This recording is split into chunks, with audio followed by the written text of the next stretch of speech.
people who are still joining.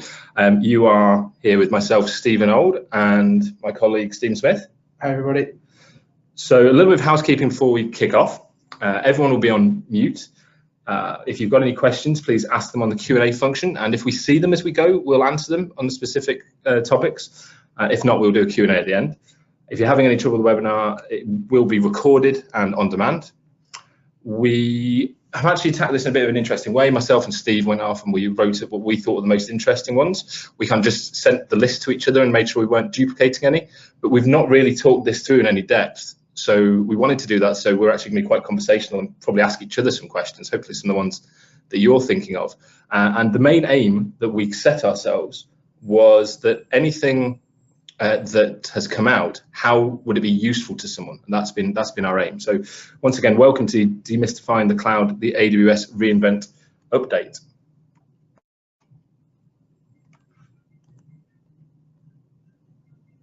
So sorry, I'm having PowerPoint issues. There we go. So the agenda, we're going to go through a bit of an overview in general of reInvent, what happened, and some of the technology maybe we're not going to touch on. Then you can see the ones we've picked out. It's going to be a bit random as to who's got which one. We've tried to mix it up between us. And then after that, we'll talk about a few other ones, and then we'll tackle our Q&A session. So overall, reInvent is, for those of you that haven't been or don't know, it's the big AWS technical session. It's where loads of people go. I think there's over 40,000 this year, Steve? Yeah, so. Go to Vegas, they have a great time and they get all the brilliant updates. And I think what's really interesting for me this year is it feels very much like AWS have listened. Some of the things that have come out are so specifically aimed at problems that we know we've faced or our customers have faced. And some of them are so specific in terms of things like ground station, where you can now on demand have a satellite control center in AWS, yeah, which I'm sure there are some customers that need. But you know, they've really come up with things that feels like they've been listened to. Also does feel like they've gone through and done, like they did last year, a tick box exercise of ticking off anything else that can be done in another cloud. You can now definitely do in AWS and arguably maybe a bit better. Absolutely, yeah. One of the ones that jumped out to me that we're not talking about today was Comprehend Medical. So both myself and Steve, our partners, are in medical or pharma, and the ability to have an ML profile that go and just read medical text and pull out like the interesting bits. I think that's a brilliant one of those where obviously someone's been asking for it and are going to be delivering it. And then like license manager, everyone hates running licenses, and that's there now. You click it in, you tell it that this is your own license, you're bringing it, and it's going to keep track of it for you, yeah, just to avoid all those headaches. Yeah, that's a big one. So, number one, Outposts. So this is what I chose. What is it? Well, realistically, it's AWS extending out into your data center.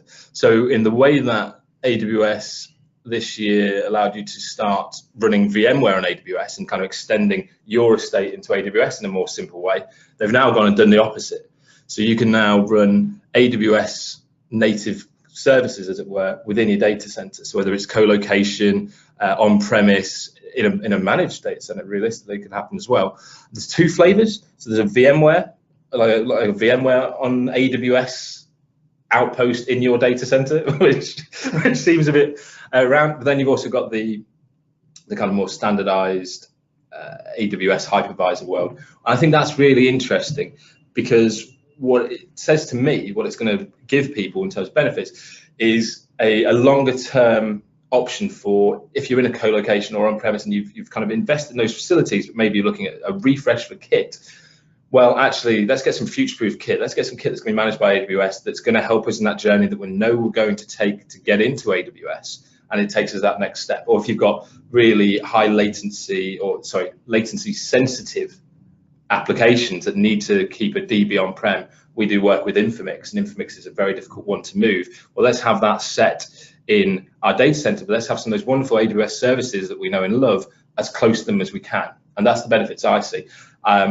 If memory serves, it's going to be in preview soon. It's not out. In fact, no, they're looking at end of this year. Yeah. So end of next year. Yeah. So it'll be H2 of 2019. So it's kind of one of the ones for the future. But it's going to answer some problems some people have got. And that was my so what. What are your thoughts, Steve? Yeah, I think another benefit really will be from a people perspective, so they can get up to speed perhaps with the AWS APIs without necessarily needing to delve into the AWS world straight away. So they can test out things locally in their own data centers using very similar APIs to what is actually in AWS, making a transition a little bit simpler in the future. Team transformation, getting them up to speed, kind of taking some of that fear away from using something you're not used to using. Yeah, I mean, you can arguably do that in test environments in AWS as well, but it just means that there's that extra little step that you can take, which just gives everybody the comfort that they've got the right thing and they know what they're doing before you actually jump into the cloud world. I think that's a great point. It does stag me sometimes, and here at Claranet, one of the things we do is we go around and help people with audits of their data centers and these kind of bits. And our acquisition of Union, they're really good at that stuff. And it does amaze me how long contracts people can be in on these things. So I think that will help them make that transition while maybe being stuck in a contract. And you can also theoretically make use of some older kit as well. Yeah, if that's hanging around and you need to still make use of it, you could use it for that as well.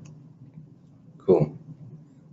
So Transit Gateway, this is the top of my list when I was looking at it. So those of you that are already in AWS, those of you especially who are looking like enterprise setups in there where you've got all these different worlds that are kind of colliding together and trying to have all these different applications, workloads, just projects, entirely different things going on with your business, whether you've got an e-com arm, then you've got your kind of more classic IT, you've got your big data piece, you're in different countries, all this kind of thing. It has been a real challenge. And we've done quite a few projects together, myself and Steve, where we've kind of gone, right, what's the best way of connecting all this together? And we've done CSRs, I've been looking at Meraki one recently, and then AWS have kind of gone, bam, here it is, simple, clean, transit gateway. It does all those things that we've found so painful for so long. It removes that need for those transit tools, which can be expensive and difficult to understand the cost of, I think is a big one. Yeah. I remember myself, talking about my own limitations, trying to work out what it's going to cost for someone takes me quite some time. It's not that those tools aren't good, but it's just the way they work and how they've been developed. It's cost effective in comparison, I think. I think it's going to be a really well priced product.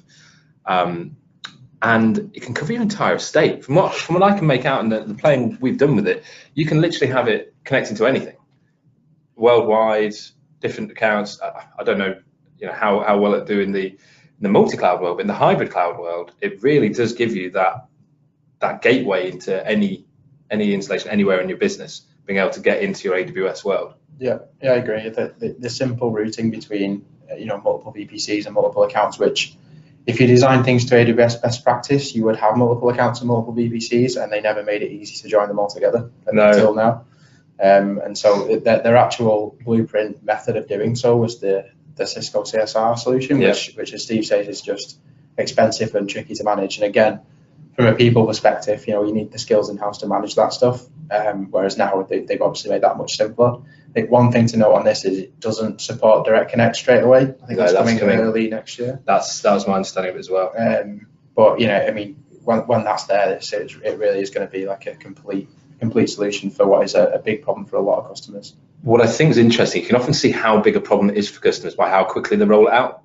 This went into Ireland in November and it's already rolled out in London last week.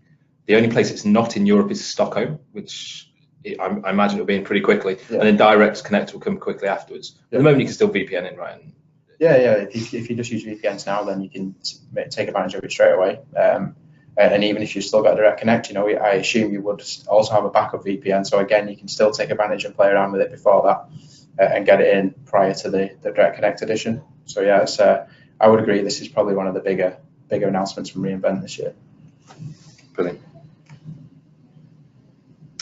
So this was one you came up with, Stephen, and it was high on your list. Was the S3 intelligent tiering? Yeah. So this is one of them that I took a look at. So this effectively is a new S3 storage class. So there's already standard infrequent access and Glacier for archived assets and objects in S3 And reduced redundancy. Yeah, and this now effectively automatically switches objects between standard and infrequent access based on access patterns using machine learning and also just anything that's not been accessed over 30 days. old. It's magic, isn't it? Yeah, so I think we've got customers with terabytes and often petabytes as well of data in S3, and S3 by itself is quite cheap, but when you're at that scale, it becomes quite a large part of anyone's AWS bill and anything they're thinking of doing, really. Yeah. And so being able to automatically classify objects like that and move them to infrequent access, I think is massive. And you can just do it out of the box. It just works on existing objects and existing buckets. Because we used to make rules to make these kind of things happen, although it's more difficult to do that into infrequently accessed and reduced redundancy stuff. But you could easily get Glacier to kick it, couldn't you? Yeah, you can do it with lifecycle rules, but again, it wasn't as good though, was it? No, and they also the retrieval is a bit tricky, but also it's not.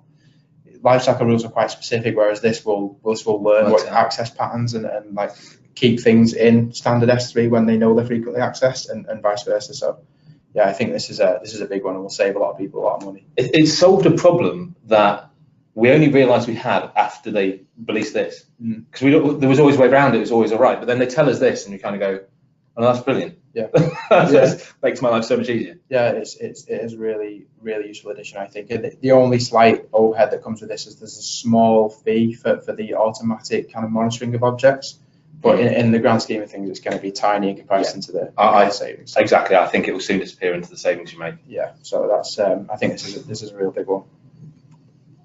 Perfect. And the other one, and this shows how much more of a practical person Steve is than me, was ASG and EC2 updates. So yeah, just some EC2 bits that I wanted to pick out here as well. So predictive scaling came out. It was actually pre-reInvent, but I think it's probably worth talking about in this. Effectively, as an addition to existing auto scaling, in that it can now kind of again monitor traffic trends and load patterns and pre-scale ahead of a projected kind of spike. So auto scaling is great in itself, and it will 9 times out of 10 capture and scale fast enough for you to be able to cope with those spikes. But sometimes it doesn't. It's not perfect in that respect, and I think this will be a great addition into keeping applications available and kind of quickly responding for the customers and your users. So I think this is a big one. And the other EC2 release that did come out at reInvent was instance hibernation. So this again is kind of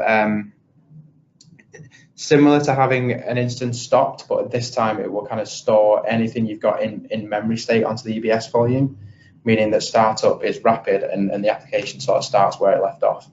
It's brilliant, really. Yeah, so this is really good for applications that are memory intensive, but also you also need like really hot standbys for a massive increase in load, for example.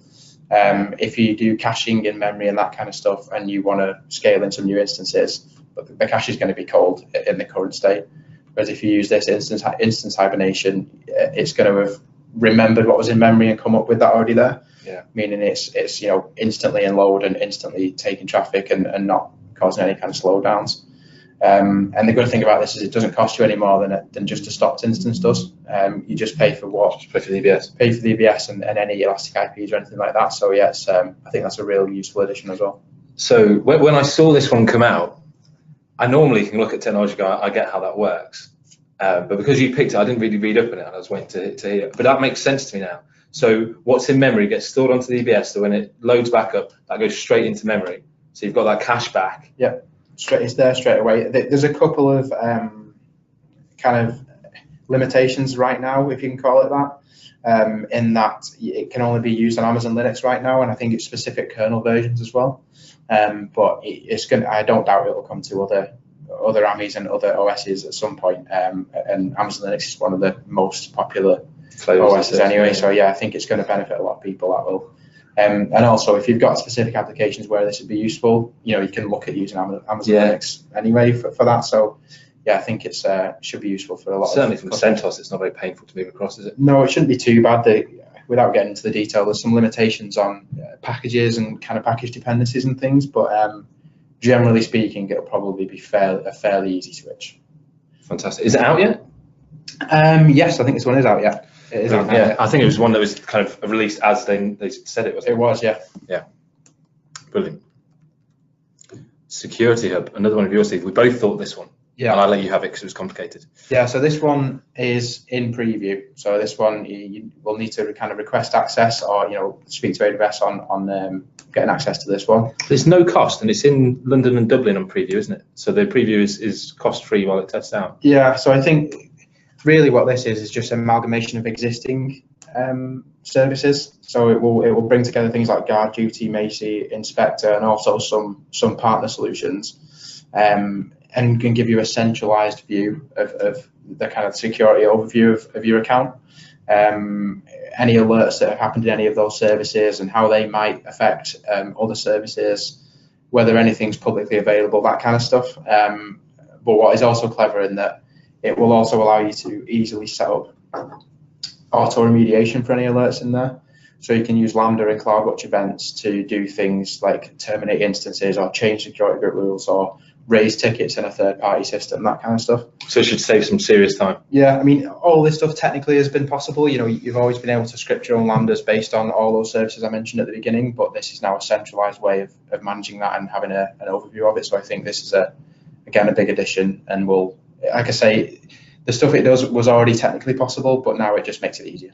Yeah, it's interesting. So we have a customer that we've worked on basically the same thing. So we have this concept of tier zero that me and Steve often talk around, where is that kind of landing zone is often referred to in AWS, but you have that baseline of what is good in terms of your business, what you feel is a secure posture, and that's how you bring out your accounts, and they will follow this tier zero mapping. This just makes all that bit easier to track, monitor, and and to keep that security piece and make it easier to audit and know what's going on. Absolutely, yeah. That's exactly what it is. A centralized view of kind of all those audit trails and any kind of security issues from a variance of other services. Yeah, so I mean, we're a big fan of Guard Duty and Trusted Advisor and those kind of bits anyway. We script them into our tooling. We have bots that report on them to make sure that we're aware. This is kind of another step on that as well, isn't it? And I think it just gives you that nice, pretty screen to look at it all in. That's exactly, yeah. I think we already are quite advanced in some of those security services already, but this is just a nice way of getting that overview. Definitely. Brilliant.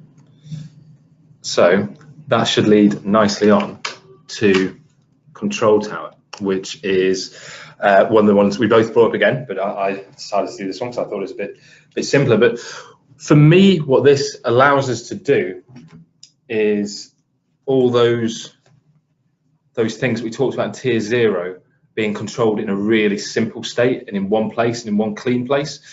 It's not really doing anything that I think we couldn't do in the past, anything that was beyond our realm of capability, but it's made it easier again. It's using the landing zone functionality within AWS. It's giving you those reports. It only costs for what you actually build, so it's not even adding in a layer of cost. It's just bringing some of those services together and centralizing them. And I think, again, the real benefit is not only that it's visualized, but it's going to be easier for people to track.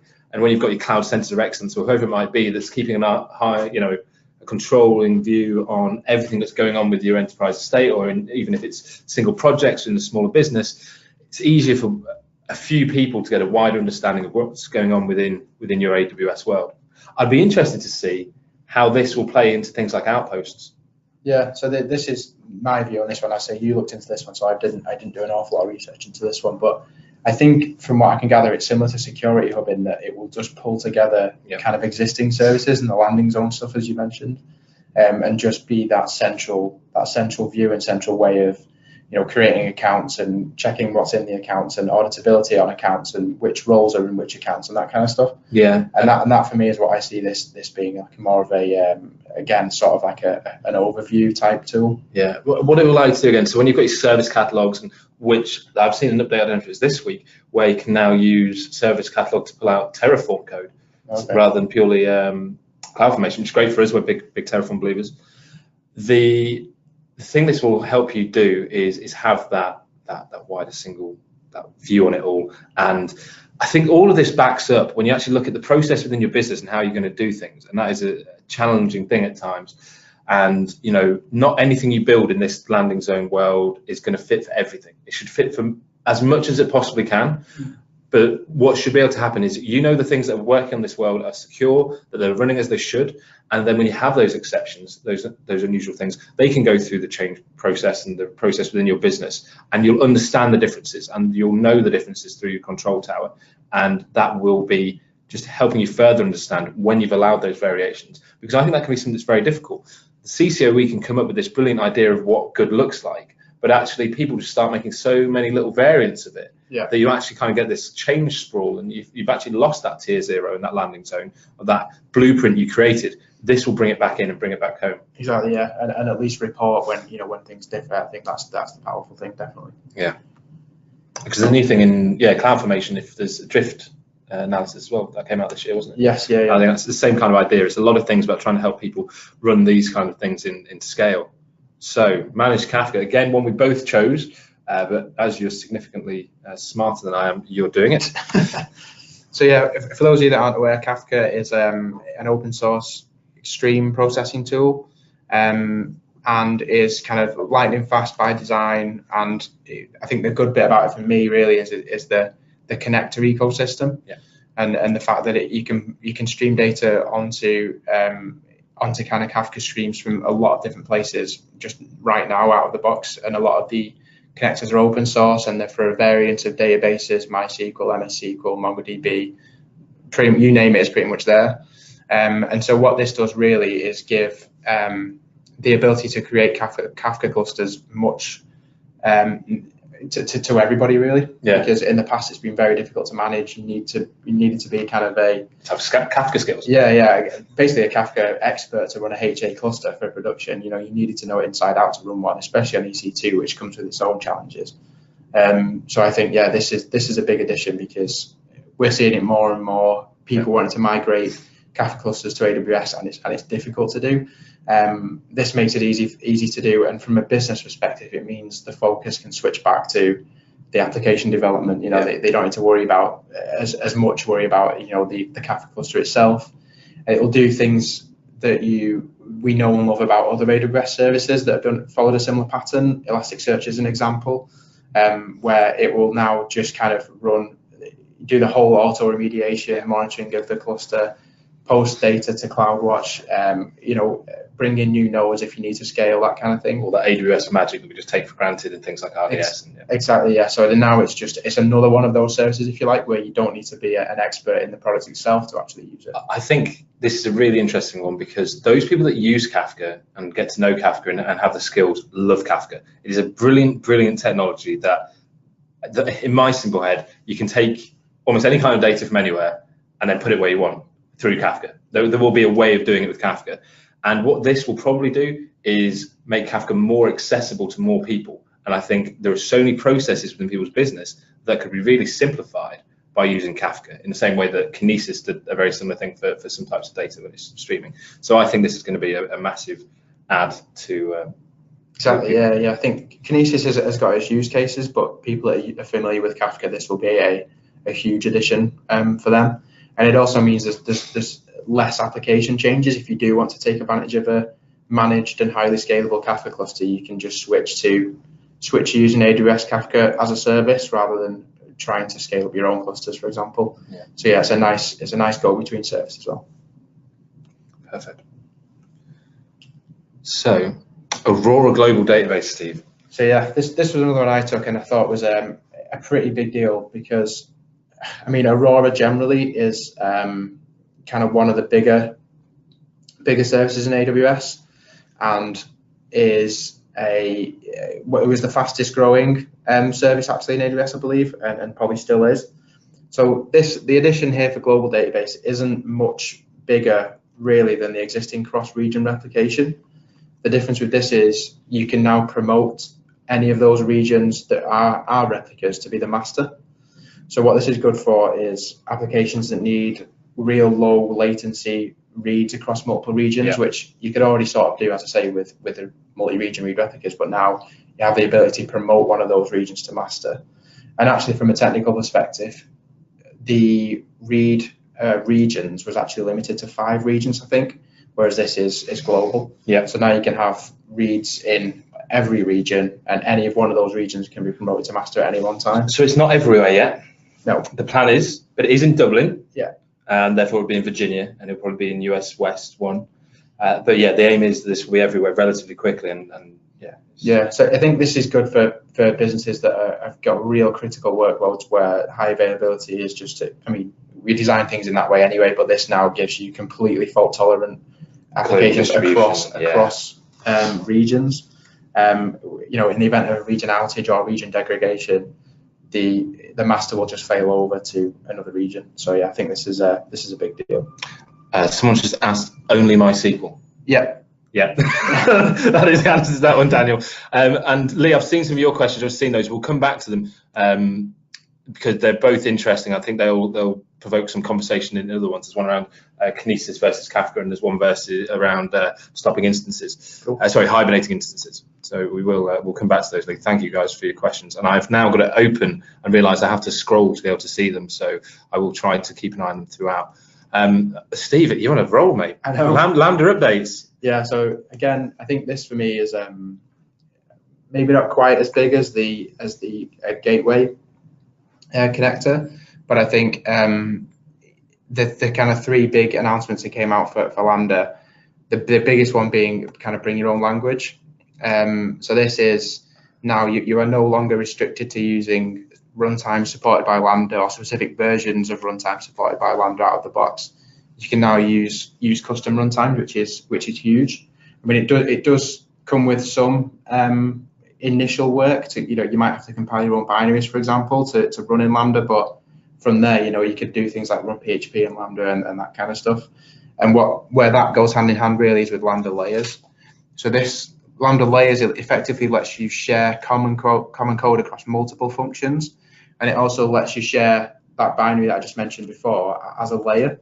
So you can, for example, compile PHP as a layer and then use that in custom PHP code in various different places and have that one layer be static.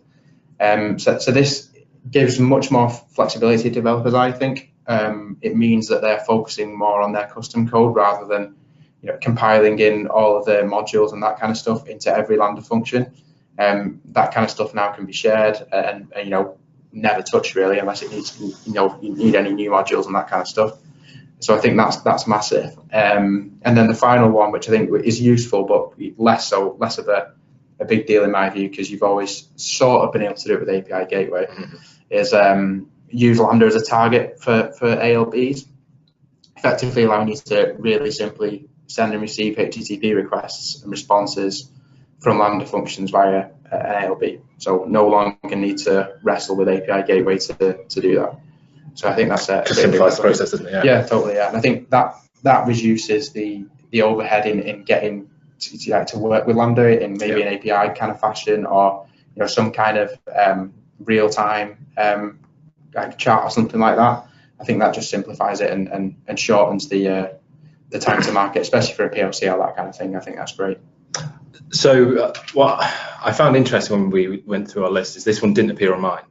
I knew there was some Lambda updates, but I didn't, from my point of view, and I like Lambda, I talk about it and I evangelize about Lambda, but I don't get to use it day in, day out like you do. Yeah.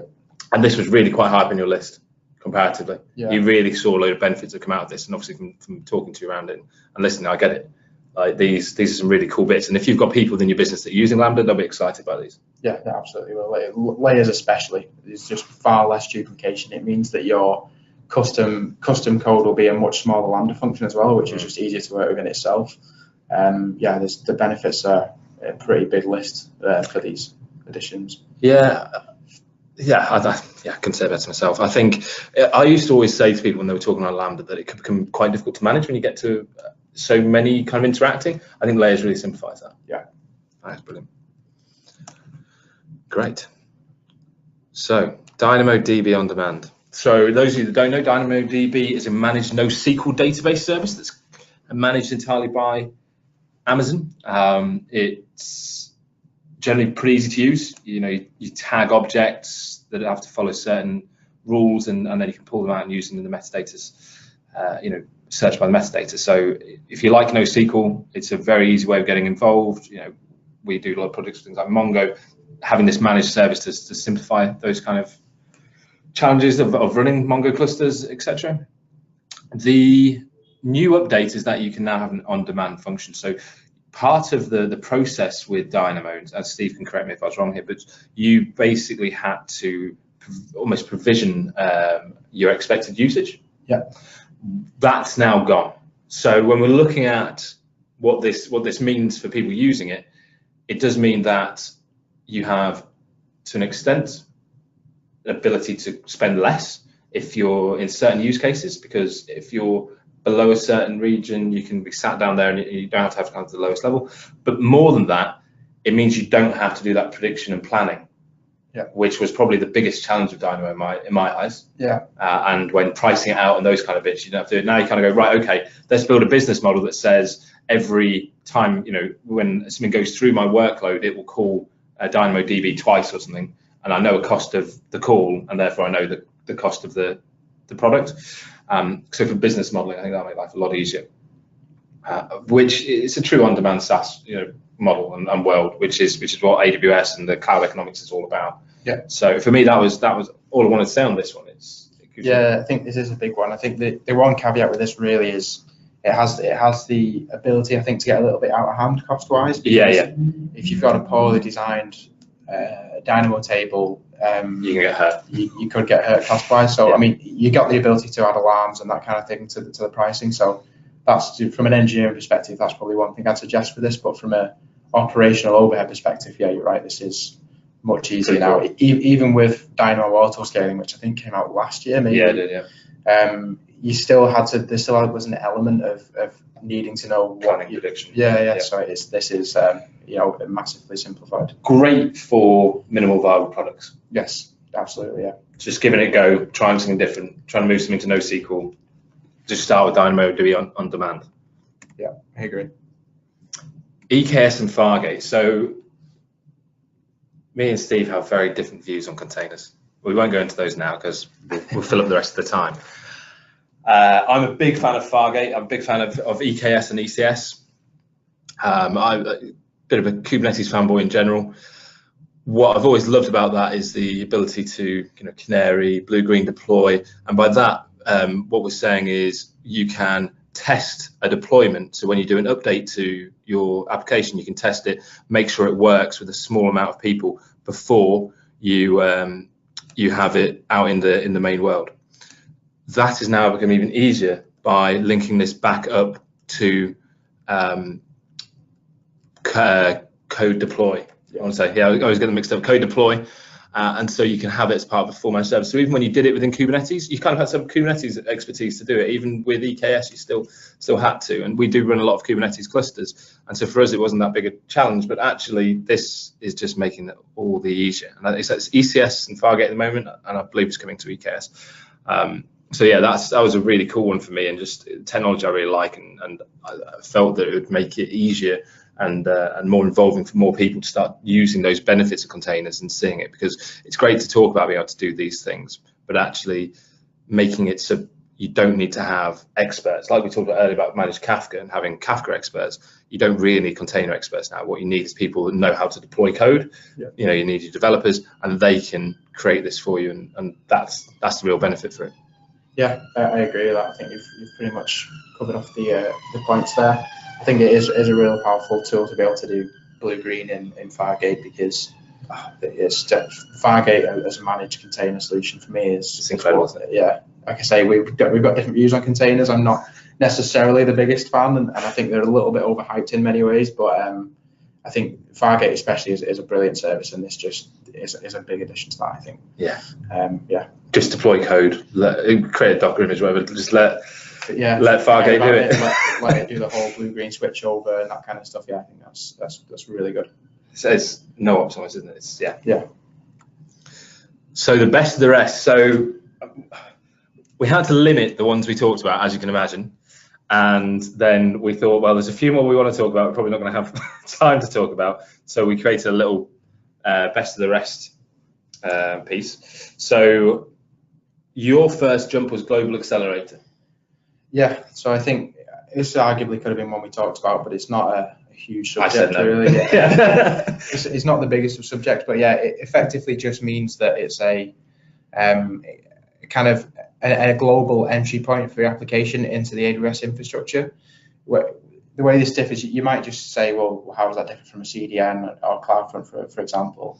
But this effectively means that end user connects to your infrastructure via one static IP, anycast IP. It will then hit the closest AWS infrastructure to them, and then take the route across the AWS backbone to your origin. Whereas CloudFront does not make those guarantees. POPs for CloudFront are in often slightly random data centers. I mean, that's what you want from a CDN, but then that's where this differs.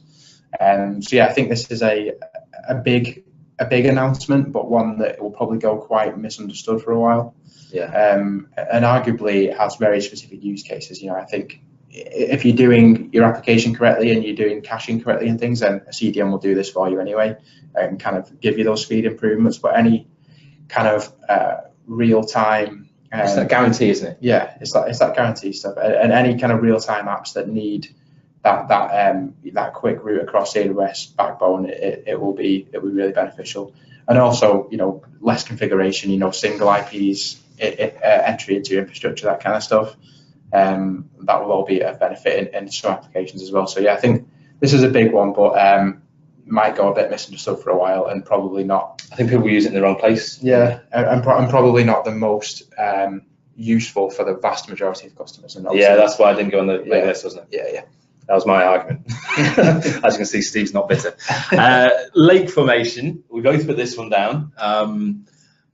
So this one's coming soon, isn't it? Yeah, lake formation is in preview. You can request to be part of the preview, and there's a number of services like that. So control tower, lake formation, blockchain we're going to talk around, forecast and personalizer in preview. Yeah.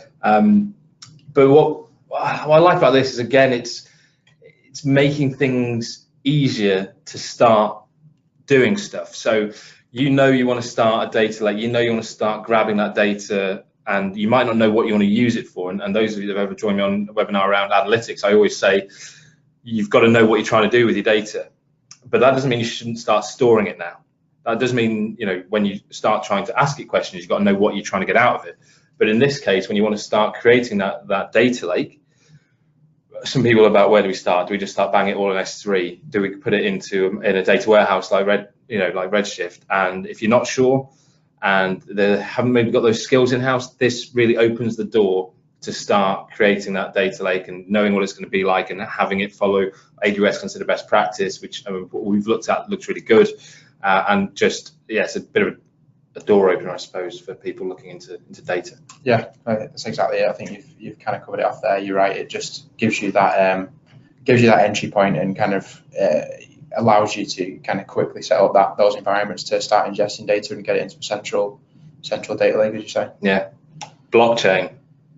So blockchain gets brought up so often. When me and Steve are on stands in AWS Summit this year, people ask us about blockchain, what do we think? And we both say we think it's brilliant.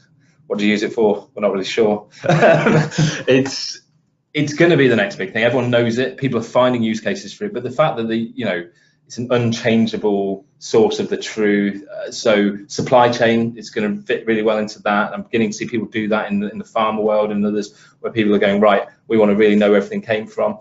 People using diamonds, that's kind of the use case that most people talk around. There was an interesting article, interesting for my better half, who told me about it, where Meghan Markle couldn't wear the piece of jewelry she wanted because it couldn't be proved where it came from.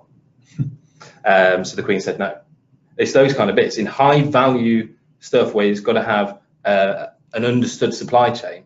This will kick in. I bet Tesla's already using it to know where the cars are and who's got them. You know what I mean? Yeah. In financial trading and that kind of thing, where there needs to be a definitive source of truth, that kind of thing, it's going to be critical going forward. And in its most simplest form, I think the way the AWS blockchain service helps is it effectively just gives you that managed blockchain network rather than having to run your own, which is massively complex. Door opener. Exactly. Yeah, it's exactly that. And I think the quantum ledger database goes hand in hand with that. For like the centralized view, like I said, mentioned there as the example with financial trading, again, managed quantum ledger database is a massive addition. But how many people are going to be using this, and how many businesses are going to be using these over the next few years? not a massive percentage, I wouldn't imagine. So as cool as we thought it was, it went into the best of the rest. Yeah. Time stream database, new time stream database, great thing. They're getting in there early with these kind of things. I think that the emerging technologies and getting in there now is a wise move for AWS. And I can't imagine it's a simple thing to build.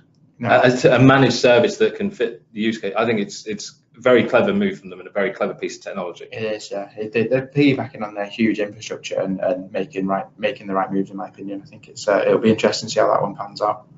Firecracker, it's something totally different. So for those of you that don't know, Firecracker, they have open sourced the world in which Lambda works in and is built in. Yeah, they've open sourced the virtualization technology effectively that they say runs Lambda under the hood.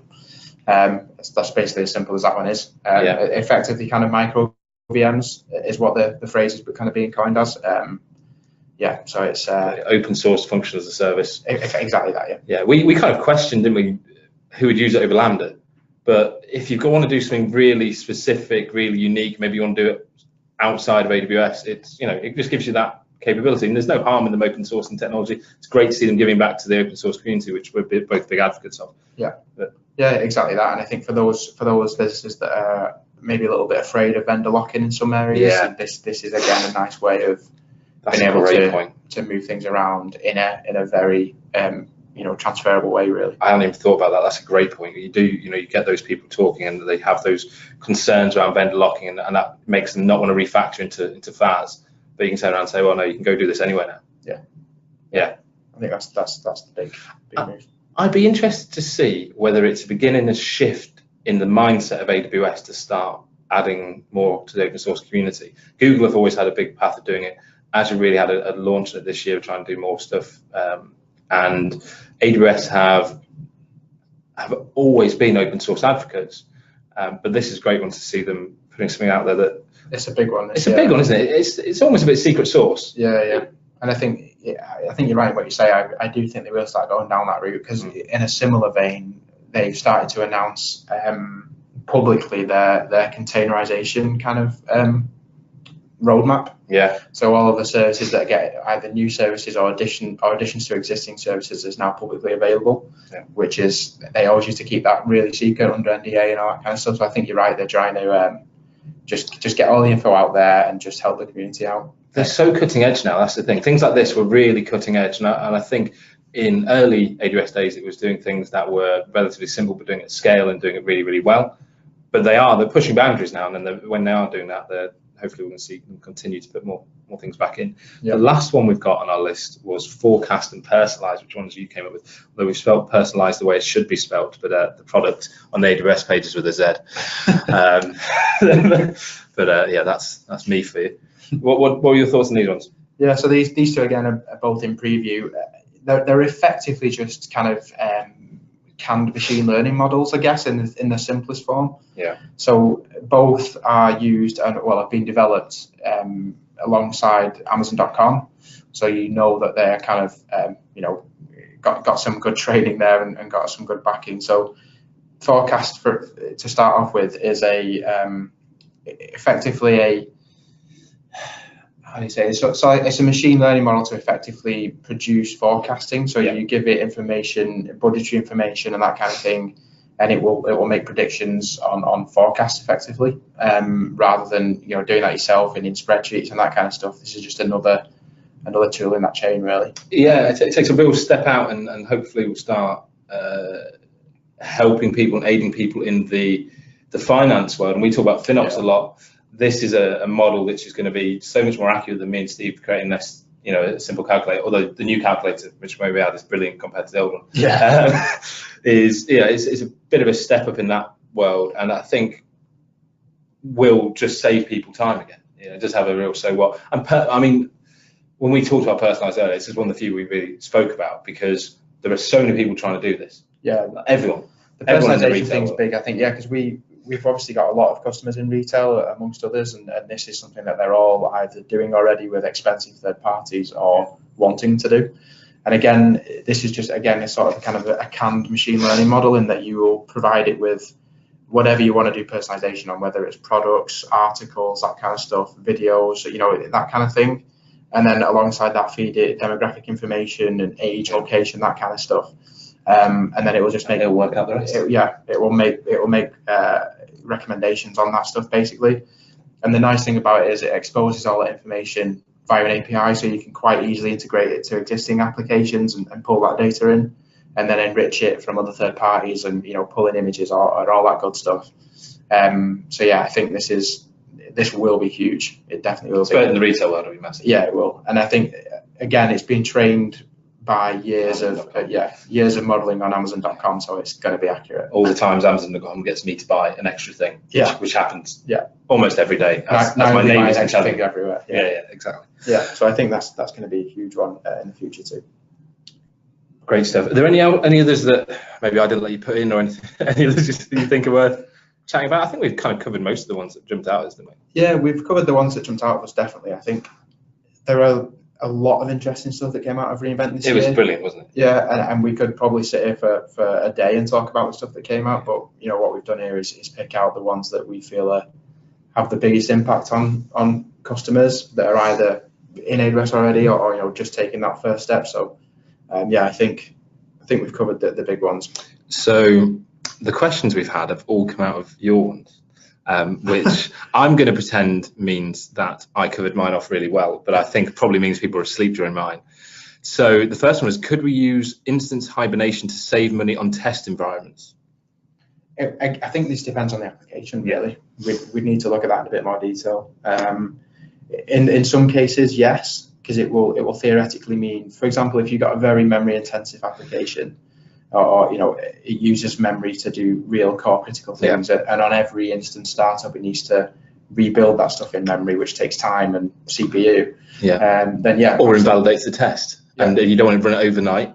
Now you can pause it, restart it in the morning when you're back in, which we do advocate. You want to be doing that, but you used to if there was stuff in memory that made the test valid, because you would normally keep it on all the time, then I think it could save you some money and give you a better testing world. But again, application dependent, definitely. Absolutely. And the caveat to that I would say is we'd always advise the kind of constant rebuilding of instances, or at least terminate and start new ones, just so you can prove that they are still repeatable, still scalable, and all those buzzwords. The preference would be to rip it all down and start again every day. In a test world and a non-prod world. But bigger use cases or databases that are very memory intensive, that kind of stuff, then yes, you absolutely could save some money potentially in that, and definitely time. You won't be rebuilding stuff in memory, as I mentioned earlier.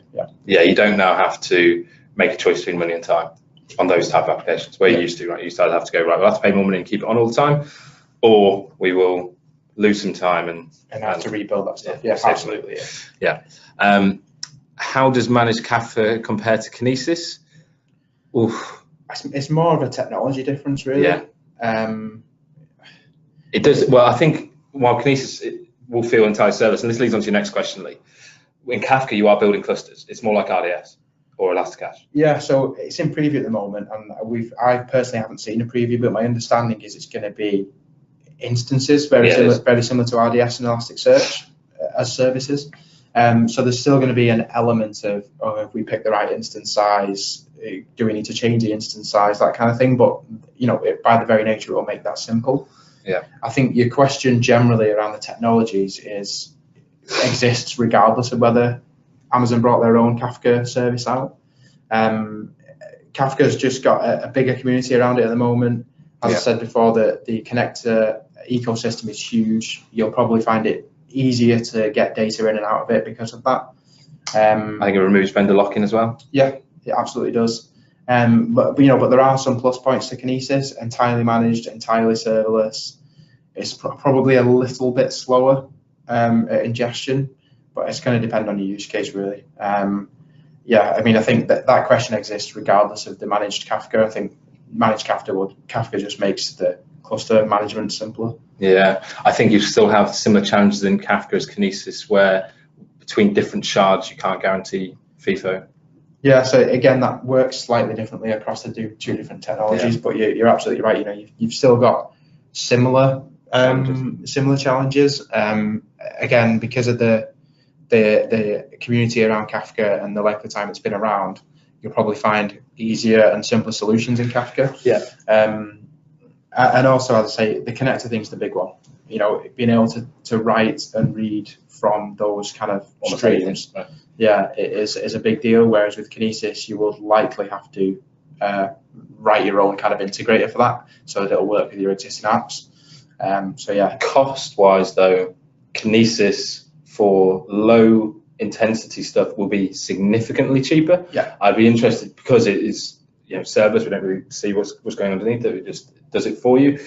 There will be a cost model that should probably take a little bit of working out to work out what sits where, when the size you're talking and what you're doing. So that would be one worth doing.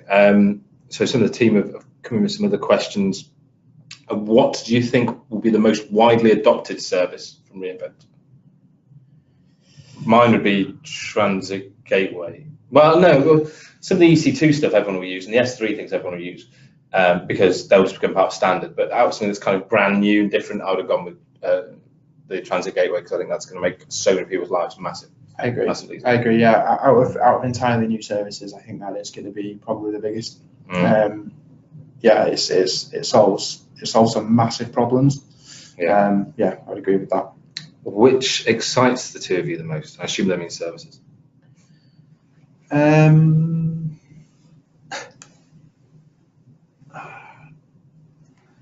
There's a lot, really, isn't there? I think probably the Lambda stuff for me. Yeah. Running your own languages in Lambda, I think, is huge. So yeah, I would probably say that. EKS updates, ECS Fargate updates, blue-green deploys for me.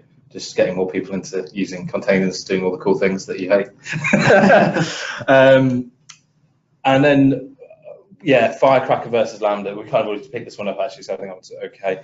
Any others? I think that's all the questions I can see. I'll give people 30 seconds to type something in. Put us on the spot.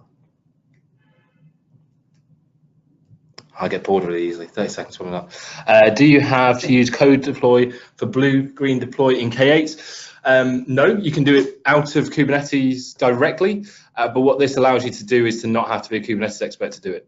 And so you could actually just manage that in Kubernetes as standard. It's easy enough, as is Canary deploys and that kind of stuff. We probably will at some point, much to Steve's chagrin, do a kind of demystifying Kubernetes session at some point, maybe with Tim or someone, where we can go through some of that stuff, Lee. So if you do want to talk around Kubernetes, I'll always have a chat, as will some others, but maybe just don't ask Steve Smith. I don't hate it that much. I know, but yeah. I just think it's a go-between. Yeah, it is. It's an interim before you go serverless. Yeah. And Lambda. So yeah, I think you're probably right. Okay, well, guys, thank you so much. Oh, hang on. Pros and cons of Fargate, EKS, ECS. Actually, I've done a whole session on that before, Lee, so I'll dig that out, and maybe I'll send it across to you. Maybe I'll make it more public facing, because I did it internally with the team, so I probably swore a lot. But yeah, I'll happily get some of that stuff across, because my guys asked the same question. You know, talk us through ECS, Fargate, and EKS, and what the difference is, and then compare that to running a Kubernetes cluster on EC2 and stuff. So we can definitely do a session on that, or just have a chat about it. Right. If there are no more questions, just want to thank everyone for joining. I hope it's been useful. We're going to try to maybe do these a bit more regularly, not about reInvent, because there's only one of them a year. But thank you so much, and this will be recorded and sent out. And yeah, thank you for listening. Thanks, guys.